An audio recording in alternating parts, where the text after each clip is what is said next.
les chroniques Lumière de Jean-Francis Alger et Kungun Mayway, l'artiste dans la cité, la vidéo d'illustration diffusée depuis quelques heures n'a certainement pas encore atteint les 4 ou 5 millions de vues parce que ce n'est pas du machin djaba ou je ne sais quelle autre obscénité servie aux Ivoiriens par une catégorie d'artistes soutenus par des médias et des réseaux sociaux, abonnés aux choses du dessous de la culotte.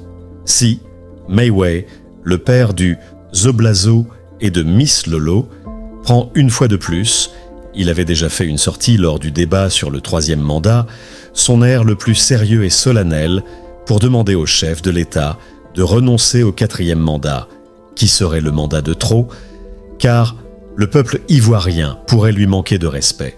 Si l'artiste le plus ambianceur de son temps revient encore à la charge, il le fait de mon point de vue, de bonne foi et de bonne conscience. En effet, les artistes de Côte d'Ivoire semblent se complaire dans un conformisme de mauvais aloi. Tout se passe comme si la pudeur avait quitté Babel Bled pour d'autres cieux. Comme si nos artistes n'avaient plus rien à chanter, si n'est que renifler les entrejambes. Des filles, garçons et des garçons, filles, sniffer les odeurs de jarretières en chaleur, ériger des autels aux dieux de la concupiscence. Ce diktat de l'immoralité qu'on retrouve, dans une vulgarité blessante et extrêmement odieuse, sous l'oxymore d'immaturité, n'a que trop duré. Trop, c'est trop.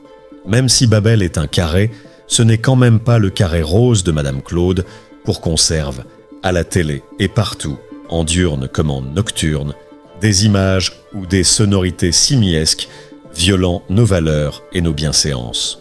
La vidéo de Mayway vient donc repositionner l'artiste au cœur de la cité. À l'époque où l'homme habitait encore la planète, l'artiste avait effectivement droit de citer parce qu'il était avant tout un citoyen. À ce titre, il a toujours occupé une fonction stellaire, de Stella Étoile, dans la société, au moment où une certaine conscience impudique s'active à déclasser l'artiste de sa mission démiurgique pour lui faire jouer le rôle de rabatteur ou de maquereau. La sortie de Mayway, au-delà du message visé, est un formidable haro sur le baudet. Il était temps. Quelques années avant Mayway, Alpha Blondy avait chanté dans Guerre civile « Le pouvoir absolu corrompt absolument. Le président élu ne peut être élu indéfiniment. Un jour ou l'autre, le peuple voudra un changement. Et alors ce sera la guerre civile ?» Tikenja, de son côté, faisait si bien le job de Démiurgos. Malheureusement, il est de moins en moins audible. Les vrais artistes ivoiriens ont toujours été du côté gauche de l'histoire.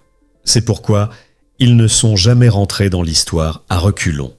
Mais ils sont encore nombreux à n'avoir pas encore compris que les vues les plus flamboyantes, celles qui comptent, sont celles qui éclairent justement la marche d'un peuple déterminé à en finir avec les mandats impies.